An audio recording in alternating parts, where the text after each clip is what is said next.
ฝนตกเนาะมื้อนี้ปากเซ่ก็ตกมาอุบลก็ตกแต่หนทางเขาเจ้าก็ดีเนาะนี่แม่บ่นี่เอียงอันนี้บ่ได้เวจ้าเสือหรอกค่ะแต่นี่มือปราบนี่แล้วมาเปิดใหม่แม่นไม่ยังอาหารนั่นแหละเคยไปกินอยู่หาดไหนเทื่อนึงตอนจะเค้งพามาตอนนะกระเบิดเป็นพันปลายไม่ได้กินบ่เป็นธรรมดา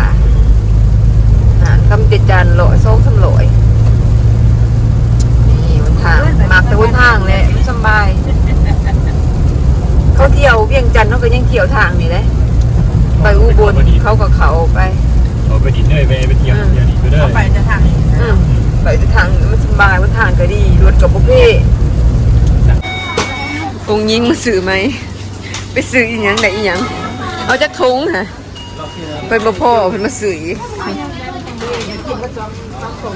แสบแห้งเพิ่นว่าเพิ่นมาเอาอีกทง2แม่มาเซเว่นอีละเวนฟังเสียงกระหูเนาะ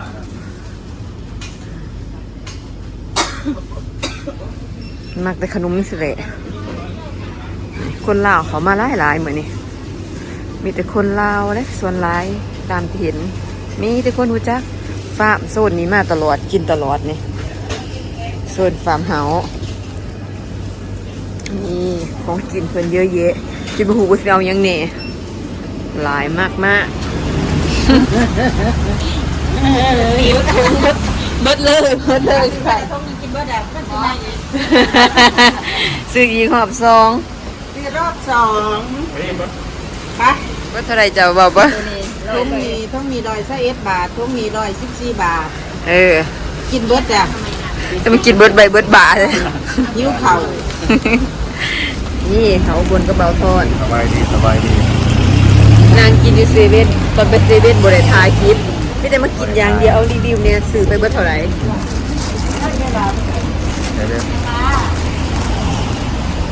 กินพิซซ่า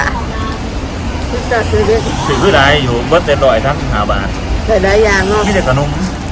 เบิ่งด้วยขนมลอยไปบาทจังกับแซนน่ะได้เด้อมีแต่ขนมห้องทองมีแต่ของความเฮามาสู้กินห้องทอง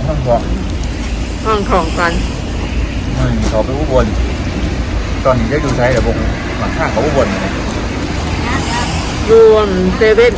พี่บุญเขาได้หนึ่งแมนเนาะนั่นเซเว่นปตทพี่บุญยางบัวไว้แล้วเขาไม่พี่น้องใส่ผู้เฒ่ายางใส่ผู้เฒ่าอยู่จะซิบมาเองทางนี่ซาฟูซิมาสื่อกระดูเถื่อนกระทั่งนี่ขอคือแบบมันอยู่แมคโครกูดมันถั่วนะอยู่นี่ก็มีอยู่นี่บุมีได้อยู่ไปแบบบุมีจุดหมายปลายทาง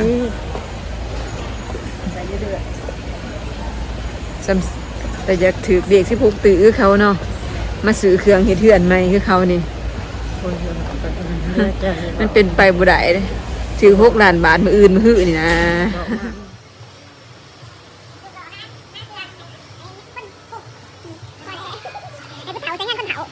อันนี้ก็ยังอยากเบิ่งตลกอยู่บอกให้ไปซื้อซูซี่เมื่อให้เอื่อยยังคุ้มอยากเบิ่งตลกอยู่ลิงสิเป็นคนถ่ายคลิปให้เราโหลดอย่าบังสิเราจะปิ้นมาทางไหนก็ตายอันนี้ไข่กุ้งไงเรานี่เจ้านี่สีแดงอะไร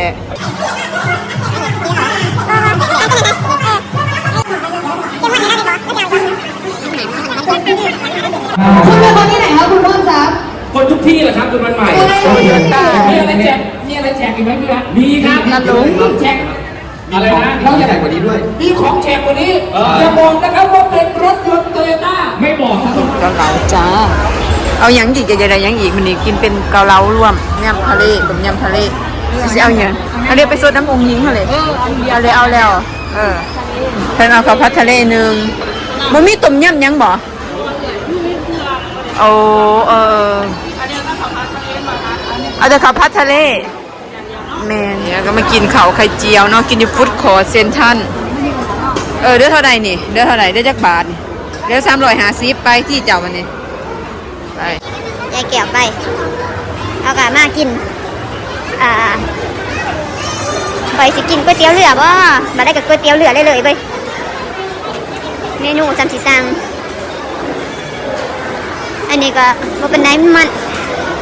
กินก๋วยเตี๋ยวเรือสั่งต้มยำกุ้งให้อีแม่ก่อนเขาอะพูนส่วนชุดพูน ก็ทอดจืดยังพากันยิ้วเขาแห้งนะครับเป็นสันๆลอยๆนะทางนะ แล้วเลยแล้วนี่ อ้าวกินเบิ่งเมนูจ้ะเนี่ยโอ้มันจะกลอยไง รถน้ำหมดเลยด้วยนี่ยังไม่ได้ฉากเอาเลย นี่แต่เดี๋ยวเด้อต้มยำกะเรารวมเขาพัดให้ผู้เฒ่ากินเขาไข่เกียวยังบ่ได้ก็ยังเฮ็ดอยู่ตัวใดต้มยำกันนี่ก่อนถ้านั้นขายดีร้ายเด้นี่กินอาหารมาม่าต้มยำกิมจิซูชิอยู่ในคำแพงใหญ่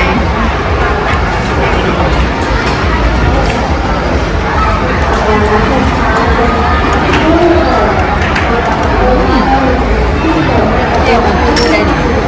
เอาก่อน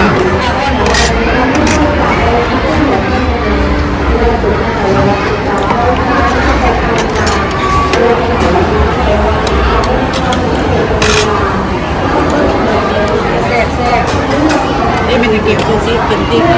นี่ยัง จิ้มมาโรย นี่ยัง ปลาหมึกเอาโรย เอาหอยเพิ่มนี่ เอาโรยโบราณกันละ เนื้อมันกะทิ ไม่ได้กินอ้าว ไล่ดิบ โบดิบเหรอ เอาไปยังมีที่เสียบเอาดี ใส่พอ ขาวไข่เจียวก็ที่มีซอสไหนแล้วเนี่ย มาหอดดีมาหอดไทยที่เขาไปเกี่ยวไปสั่งยาวสั่ง นี่ค่ะกระลุงยิ้มเดี๋ยวมาให้ตั้งเองเด็ก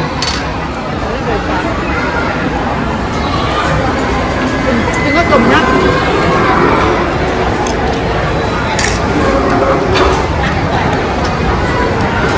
แซ่บบ่ต้มยำแซ่บบ่สมอยู่ จังอันนี้ไม่กินเจ้านี้หรอมีการที่จะเกี่ยวกับเขา เริ่มต้มยำ หรือว่าเกี่ยวไม่ได้ลาย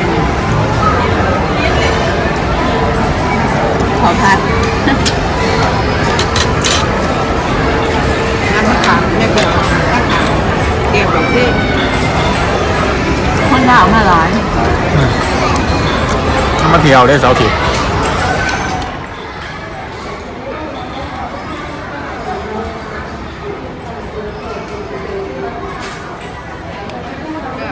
หลังจากกินอิ่มแล้วพ่อแม่พี่น้อง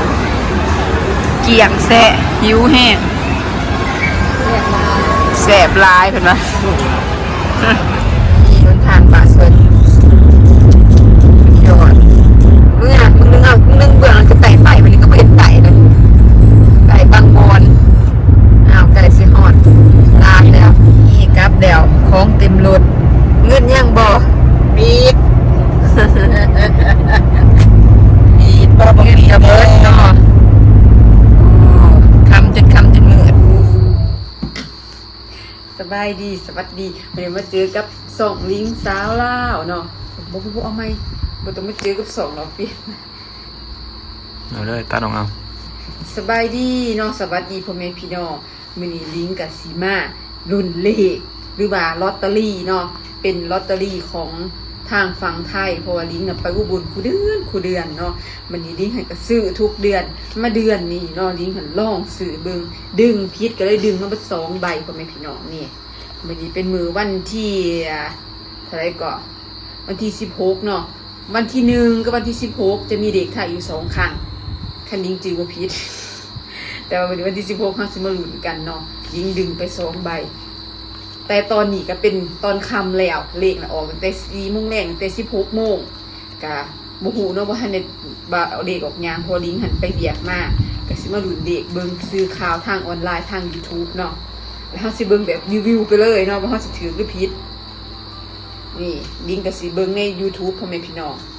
ส่องไทยเพิ่นไลฟ์สดออนไลน์เลยเด้อนี่เด้อสิได้สิถือแม่กินได้สิถือไปกินอีก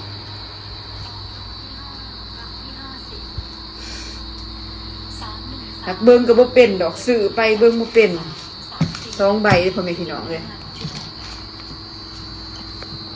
2 ใบอ้าวโอ้ยตายปิวสั่นเลยพ่อแม่พี่น้องเอ้ยมันสั่นทั้งสั่นทั้งพัดลม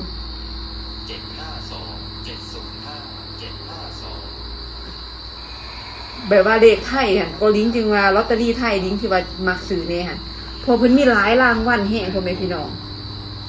เพิ่นมีหลายรางวัลเนาะมีหลายรางวัลที่เฮาลุ้นมันก็มีโอกาสที่แบบถือหลายแต่ก็ว่าซื้อบ่ได้ก็ยังบ่ถือของเก่า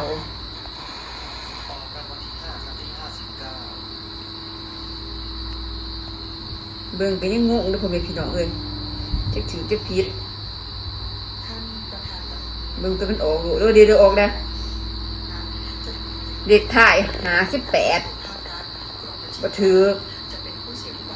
เลขหน้า3ตัว740กับ512บ่ถือบ่มีเลขถ่าย3ตัว308กับ703โอ้ยแห่งไกลเลข6ตัวนี่รางวัลที่1สาธุเด้อก็ให้ถือรางวัลที่1 6 ล้านบาทได้สิใส่จังได้เบิดเนาะ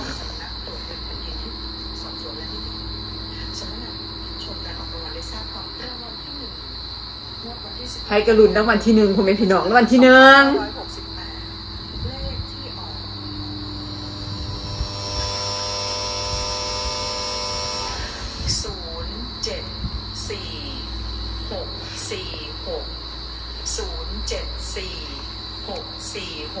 ฟังอีกครั้งนะคะรางวัลที่1งวดวันที่16กันยายนบ่ถือบ่มีพ่อตู่เลขที่ออกเอ้ยบ่ถือพ่อตู่โดยที่รางวัลที่1มีรางวัลข้างเคียงจำนวน2รางวัลไม่ถือค่ะเลข074สื่อต่อไปพ่อพี่น้องถือแม่กินแล้วแหละบ่มีพ่อใบบ่รู้บ่ถือพ่อใบเลยบ่ถือแล้วพ่อเอาบัดนี้งวดต่อไปวันที่1เลื่อน10เอามาอีกบาทนึงซื้อใบเดียวพ่อบ่ต้องซื้อได้บ่ถือก็เศร้างวดวันที่16กันยายนจบซื้อบ่ได้ก็บ่ถือเบิดเงินนี่เป็น1,000 บาทอ่ะซื้อเลขนี่เนาะลิงกะขอฝากคลิปนี้ได้เด้อพ่อแม่พี่น้องลิงก็สิพยายามเฮ็ดคลิปออกบ้านเรื่อยๆเนาะตอนนี้ลิงกะสิมาเกียมเครื่องให้ร้านเนาะอาจจะเป็นคลิปตอนต่อไปเด้อพ่อแม่พี่น้องมาเกียมเครื่องให้เบบี้เนาะลิงก็สิมาเฉลยเพราะว่าสาเหตุที่ลิงซื้อทุกๆเดือนย้อนหยังเนาะแล้วไปชมกันคลิปหน้าบ๊ายบายเจอกันคลิปหน้าพ่อแม่พี่น้อง